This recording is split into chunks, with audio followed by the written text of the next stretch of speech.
Good morning.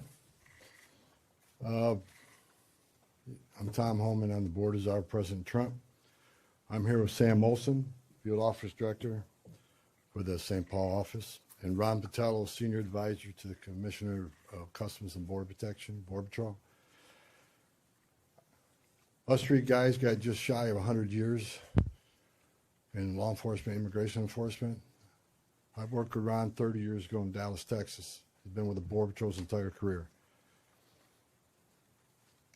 During my press conference last week, I reported I had productive discussions with various state and local officials, including Governor, Attorney General, Mayor Frey, and law enforcement officials about increasing coordination in a lawful way between the county jails and ICE to avoid public safety threats being released back in the community. While we had our differences, one thing was clear: we all committed to public safety for all who live in the Twin Cities. We have made significant progress under the direction of President Trump, working with state and local officials here in Minnesota, and I expect that to increase in the coming weeks. We continue to have discussions. I'll have discussions this afternoon. We currently have an unprecedented number of counties communicating with us now and allowing ICE to take custody of illegal aliens before they hit the streets. Unprecedented cooperation. And I'll say it again. This is efficient, requires only 1 or 2 officers to assume custody of a criminal alien target rather than 8 or 10 officers going into the community and arresting that public safety threat. This frees up more officers to arrest or remove criminal aliens. More officers taking custody of criminal aliens directly from the jails means less officers on the street doing criminal operations. This is smart law enforcement, not less law enforcement. It's safer for the community, safer for the officers, and safer for the alien. This coordination also makes it far more safe for the Twin Cities. Arresting a public safety threat in the safety and security of a jail is the safest thing we could do. Further, less public safety risks are being released back into the communities, reduces recidivism, so local law enforcement can direct their limited resources to other public safety matters in their community. This is another priority of President Trump. The state prisons already cooperate with ICE on this coordinated transfer of custody, and we thank them for that partnership, and we plan to do more with them. I also want to reiterate and emphasize we are not requiring jails to hold people past their normal release time for immigration purposes. We're not asking anyone to be an immigration officer. We are not asking any state or local official to do immigration enforcement activity. They are not. By merely notifying us before they release them, they don't hold them 1 minute past they normally would. Given this increase in unprecedented collaboration, and as a result of the need for less law enforcement officers to do this work in a safer environment, I have announced effective immediately we will draw down 700 people effective today. 700 law enforcement personnel. We have also fully integrated CBP personnel into the ICE ERO team structure under one unified chain of command. Not 2 chains of command, there'd be 1 chain of command here. Any large enforcement operation I've ever been involved with, there's 1 chain of command, and that's where we're moving forward. During my press conference last week, I announced that moving forward, ICE will be conducting targeted immigration enforcement operations, like ICE has traditionally done for decades, based on reasonable suspicion to question and detain. ICE will conduct these operations and transnational criminal organization investigations with a focus on national security and public safety. I want to be clear. Just because you prioritize public safety threats don't mean we forget about everybody else. We will continue to enforce the immigration laws in this country. To help execute this, we have developed and implemented a multi-agency surge task force within an operational framework that clarifies lines of effort, integrated enforcement, investigative and special response efforts. A unified joint operations center has been established to manage all operations and ensure efforts align with priorities of the mission.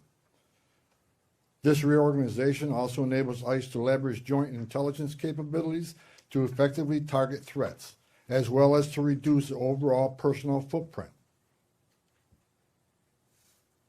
and enhance public safety and confidence in the agency's capabilities and presence here. I've also ensured that officials from legal internal affairs offices remain on the ground as long as this operation continues. During our efforts to identify and implement improvements of how operations are planned, conducted, and managed, we identified a gap in regard to the use of body-worn cameras. This was actually raised by the workforce when I started walking around talking to people here. Some officers and agents had them, some didn't. That inconsistency was unacceptable, so we moved immediately to prioritize full body cam deployment in the city. I discussed this with Secretary Noem a couple of days ago, and she made the decision to deploy them. The plan is to deploy them nationwide, but it's a priority for the city right now. There's actually $20 million in the spending bill to further fund the deployment of body cameras. The president is supportive of this decision because we have nothing to hide. We want to be fully transparent in what we do. The American people seek and deserve professional and trustworthy law enforcement, and I and the president expect that any misconduct will not be tolerated and will be swiftly addressed. The integration, structuring, and resources we have implemented would help ensure accountability and that targeted enforcement operations have a focus on national security threats and public safety threats, and they are conducted effectively, safely, and appropriately. Again, this is smarter enforcement, not less enforcement. For those who are not a national security threat or public safety risk, you are not exempt from immigration enforcement actions. If you're in the country illegally, you are not off the table.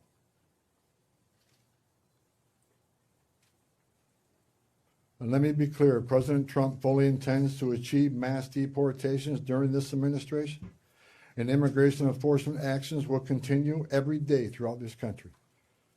President Trump made a promise, and we have not directed otherwise. I heard rumors we have, untrue. Given that many public safety threats on our communities, many of which poured across the border during the Biden administration, it makes sense to prioritize public safety risks right now. Again, prioritization doesn't mean you forget about everybody else. But we have a criminal here, a non-criminal here. The criminal has to be arrested first because they're the biggest threat to the community. My goal with the support of President Trump is to achieve a complete drawdown and end this surge as soon as we can. But that is largely contingent upon the end of the illegal and threatening activities against ICE and its federal partners that we're seeing in the community. We will not draw down on personnel providing security for our officers. I will not let our officers be put at risk. So we will not draw down on personnel providing security and responding to hostile incidents until we see a change in what's happening with the lawlessness of the impeding and interfering and assaulting of ICE and Border Patrol officers. It is against the law to forcibly assault, resist, oppose, impede, intimidate, and interfere with federal law enforcement, including ICE officers and Border Patrol agents. Doxing law enforcement to threaten them and their families because they're executing their sworn duties to enforce immigration law that Congress passed is unacceptable. And it's shameful and incomprehensible to me that this unlawful and threatening behavior is being tolerated by anyone. As far as what I saw yesterday with the roadblocks being set up, You're not going to stop ICE. You're not going to stop Border Patrol. The only thing you're doing is irritating your community and want to go get groceries or pick their children up or whatever. I talked to the chief of police, and he committed to taking swift action on those illegal roadblocks. They're illegal. We shouldn't tolerate them. Again, a complete drawdown is going to depend on the cooperation, continued cooperation of local and state law enforcement, and the decrease of the violence, the rhetoric, and the attacks against ICE and Border Patrol. The federal law enforcement personnel, ICE and CBP, and other partner agencies are patriots. And they've carried out their duties patriotically, with integrity, with professionalism, and compassion.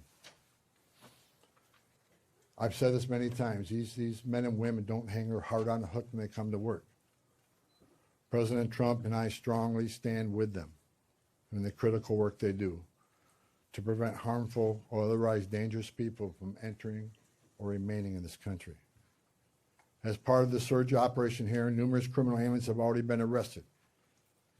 We've arrested 14 people who had homicide convictions, 139 people with sex-related offenses, 28 gang members. Correct me, 139 assault convictions, 87 sex offenses, 28 gang members have been arrested, just to name a few. We're taking a lot of bad people off the street. Everybody should be grateful to that. Who in their right mind would want these dangerous criminals walking around their communities? Everyone has a constitutional right to peacefully protest. President Trump and I, we completely support that.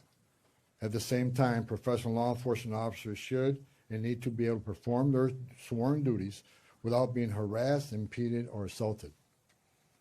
I want anyone to report instances of alleged misconduct or wrongdoing. There's a way to report that. The Trump administration is taking violations of 18 U.S.C. 111, which is assaulting, impeding, interfering.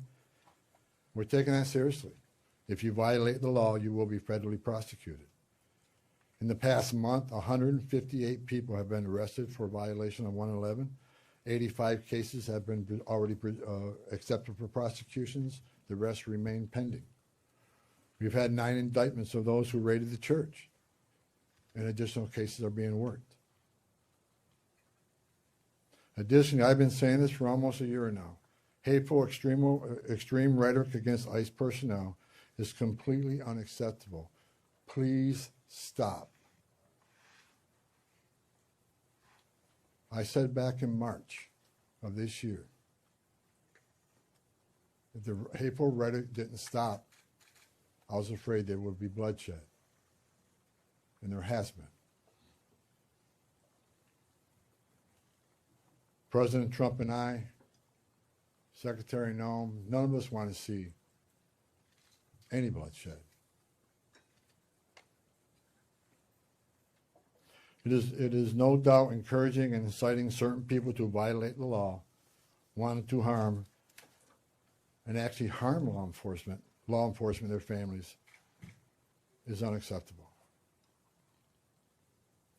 I want to say I appreciate the discussions had with the governor, Mayor Fry, and the Attorney General.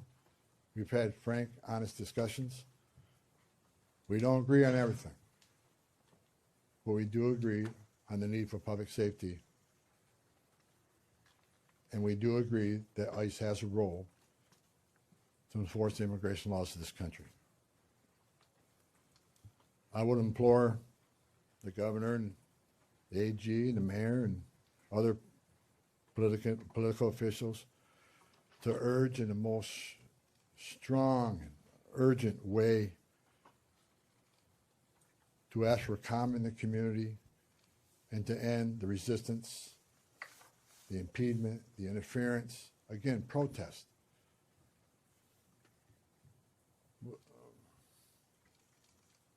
But stop impeding, stop interfering, stop violating the law, because we will arrest you. In closing, President Trump and I would like to thank the men and women of ICE Border Patrol and other federal agencies on the ground here, for your dedication to the oath you swore to enforce the federal laws and promote public safety through the work you do. That hasn't been easy. I know the sacrifices you made. I know the sacrifices your families make. I know your families worry about you every day. I know you've been away from birthdays and anniversaries and holidays. I appreciate every one of you. I wore that green uniform. I love the United States Border Patrol. I was an ICE agent. I know the job you have. I know the tragedies you've seen. The President is with you.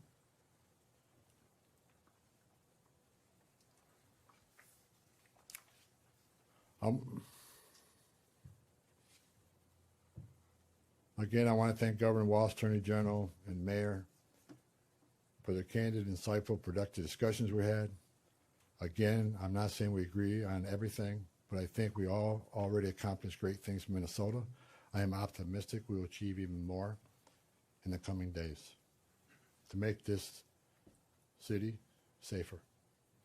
I would also like to thank the numerous local law enforcement officials I was able to meet with the last 9 days since I arrived here. I appreciate hearing from local law enforcement, their perspective on what's happening. I appreciate the desire to enhance communications between their agencies and our agencies, and that communication has been vastly improved. I truly appreciate your commitment to respond to federal law enforcement in a time of need. Every chief I talked to, every one of them, promised to respond to any public safety issue when our officers out doing their sworn duty and people start crossing the line and they start impediment, interference. Every police chief has committed to doing their job and enforce public safety. We talked to a lot of sheriffs throughout the nation. We have unprecedented cooperation. I've yet to talk to a sheriff that said no. There's still more sheriffs we are in discussions with and talking to, but I have not word that heard no. I think they want to do the right things for the communities too. Lastly, I'd like to thank President Trump for his steadfast leadership and commitment to law enforcement, public safety, and prosperity. I've said this many times. I've worked for 6 presidents and 10 administrations. When it comes to public safety, border security, immigration enforcement, no one's done it better than President Trump. His success is unprecedented. Later on today, Secretary Noem is having a press conference on our southern border, the most secure border in the history of this nation, because of the leadership of President Trump and the men and women over there wearing a green uniform. Most secure border in the history of this country, which means less children are dying making that journey, less women and children being sex trafficked, less fentanyl getting in this country to kill our young people, less known suspected terrorists being released in this country. The most secure border in a lifetime gives us the strongest national security we've seen. You can't have strong national security without strong border security. I wish I could be at that press conference, but the president has called me here. I just had a small part of it. The reason we had the most secure border is because of President Trump's leadership and the men and women wearing the green uniform, which I once wore. I just reported, I was down there with Commissioner Scott, CBP Commissioner Scott, 2 weeks ago. We went through that border in boat, forward drive, and in the air. We toured the border in California, Texas, and Arizona. And I did not see one illegal alien. Think about that. The last 9 months, no one's been released from that border. The most secure border in the history of this nation. So God bless the men and women of the Border Patrol. God bless President Trump for his leadership. And God bless the United States of America. And I'll take questions. Sir, you said that you're getting unprecedented cooperation. Where's that coming from? Is it coming from the sheriffs? Have you signed agreements with them? Are Hennepin and Ramsey County part of that? And the 700 officers leaving Minnesota, are they Customs and Border Patrol or ICE or? There's a mix, but that number is based on, number one, the cooperation again, rather than having whole teams out looking for a criminal alien was just released. Now we have one agent at that jail picking that person up. That and the operation has been successful on a number of arrests, so the target list is reducing.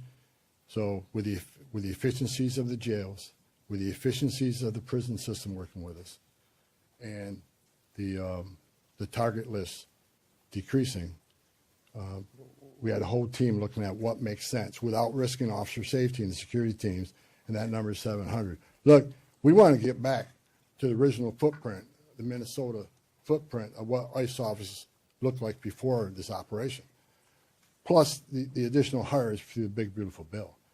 A lot of these people, you got agents here from LA, New York, and Portland. There's problems there too.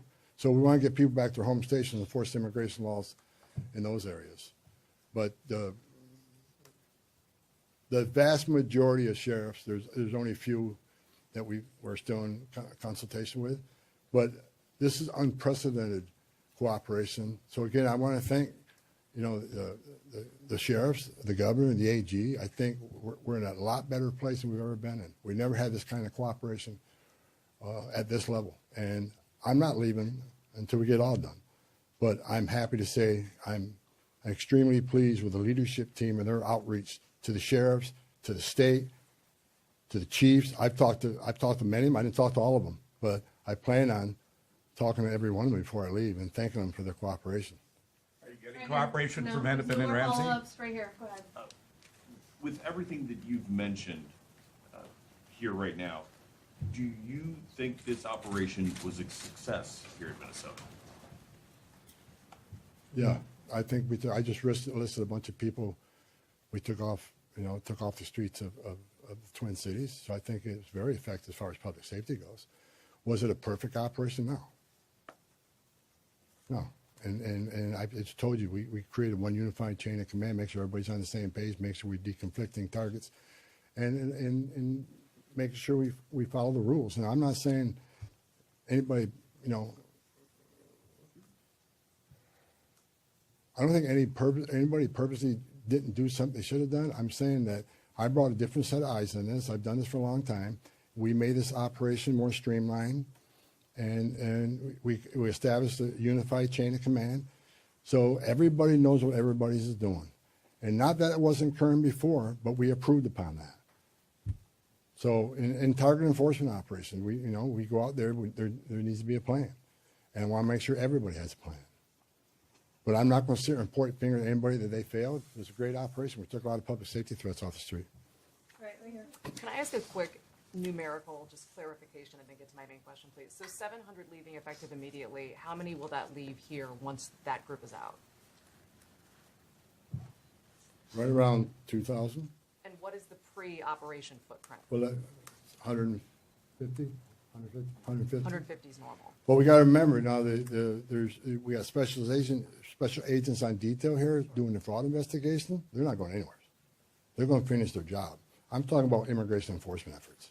Understood. So then my main question, we've talked to people who say they're protesting not the arrests of people with criminal backgrounds, but things like broad ICE patrols, random citizenship checks of people of color, and the detainment but no charges of U.S. citizens. So have you committed or will you commit to officers on the ground here ceasing those actions? What I have made clear, we're doing targeted enforcement operation. When we leave this building, we know who we're looking for, where we're most likely to find them, what their immigration record is, what their criminal record is. But as we continue to be forced in the communities, when we go to arrest that criminal target, if we find an illegal alien there, they're coming. We're not going to turn a blind eye to illegal immigration. That's why this partnership and this coordination is so important. We'd much rather work in the safety and security of jail. Look, I go to bed every night wondering if every one of our officers go home safely. I also am concerned that every person we're looking for is taken into custody safely. The best way to do that is to have a target enforcement operation, a well-planned operation. That's the way we've done it for decades. So should we expect to see no more of that? Pardon me? Should we expect to see no more of those citizenship checks? I have lower one I have point? directed target enforcement operations, and we'll hold our officers to the highest standards. These are professionals. Again, you know, I wish every one of you would put that gun on your hip, put that Kevlar vest on, go out there and put up what they put up with. Considering the hate, the rhetoric, the attacks, I think they performed remarkably, and I'm proud of them. We came here, President Trump sent me here. I didn't ask to come here. President Trump sent me here to help de-escalate what was going on. We're not surrendering our mission. We're not walking away from our mission. We're just making this more effective and more smart. This is smart law enforcement. Smart law enforcement makes it safer. Right. Realistically, how much work is there left to do here? And with this unprecedented cooperation, how long could this take, best case scenario in your eyes, to get the job done? Look, I said it. We want to get out. We want to get back to the normal operational footprint here. But that depends on the people out there putting up illegal roadblocks. That depends on people that want to intimidate and interfere and put hands on ICE officers. Tone down the rhetoric. Stop violating the law and impeding and interfering with us, and they'll draw down quicker. I still got more discussions to have with some local law enforcement officers looking for their cooperation. The more cooperation we get, the less rhetoric and hate we see, and the less attacks means we can draw down even more quicker. So, you know, a lot of this has to do with assistance from the community. We want to get these men and women home. They got a job to do at home. And I think we come a long ways. I'm actually, yesterday afternoon I was sitting down with my chief of staff, I'm actually amazed at the cooperation and agreements we already talked about and the willingness to work with us. We're doing better than I ever thought we would. Seriously. And I'm excited about getting back to the business of enforcing immigration law without without arresting people for 111 for interference and impeding. We just want to do what we've done for 30 years, 40. I've done it for 40 years. We want to get back to doing the job, and that's what we plan on doing. And we're not. I want to keep this because I keep hearing it and hearing it and hearing it. We're not surrendering the president's mission on a mass deportation operation. If you're in the country illegally, if we find you, we'll deport you. But this is about target enforcement operation, and that's what we're going to be doing. Last question, go ahead. You've been talking about these filter blockades. People, just regular people, protesters are checking IDs, they're running people's plates, and they're not letting people who they think are ICE agents through. But we've seen Minneapolis Police Department roll by and ask these protesters, are they doing okay? And they let these things stay up for extended periods of time. What do you make of NPD's lack of action on this matter? When I was away to wear the roadblocks yesterday, I called the chief of police, and he went and disbanded them after I got off the phone with him. He has promised to take enforcement action. It's illegal. You can't do that. And again, a message to those folks, what are you doing? You really think you're going to stop an ICE and CBP from doing the job? It's a joke. Only people you're hurting is your own community who wants to go and get groceries, pick up the dry cleaning, or go to work, whatever. You're just hindering them. Stop. Stop. No I more just have a questions. quick clarification on the body No more cameras. questions, guys. Just a Thank clarification. you. Mr. Homan, could you just talk about the targeted list? How big is Asking that county jails to list? report those only as misdemeanors?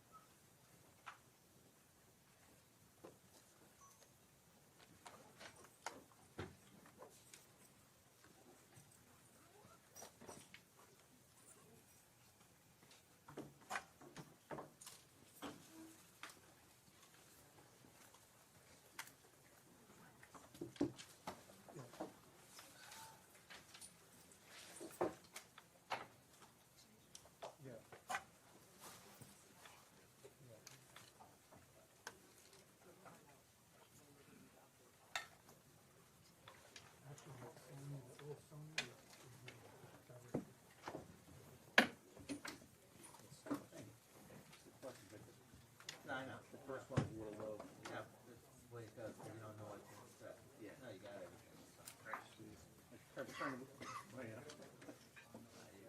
good. Thank you.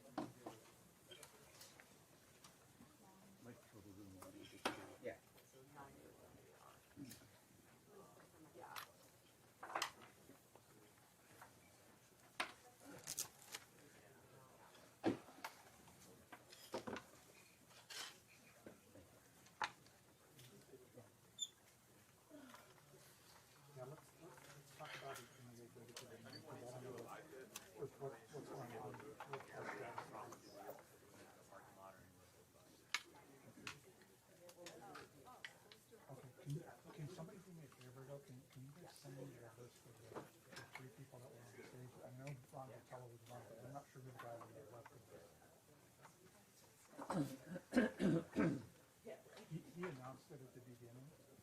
Sure, what's up? Yeah.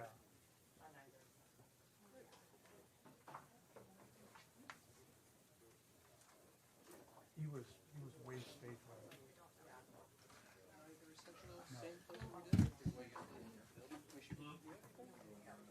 Okay, sounds good. Thank you. We're out. I forgot that part. All right, Phil, everything. Everything good? That's great. Good. Thank you.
That I will be prepping for the day, and then when I'm done, since you will hopefully stay for later, you and I can try and get more also. Because I need to figure out what, like, I think we may be working in entirely different document environments in District Court and Superior Court. 100%, like, and I don't necessarily. So we have to get you. I've never read anything other than like, I Yeah. need like to go through the back.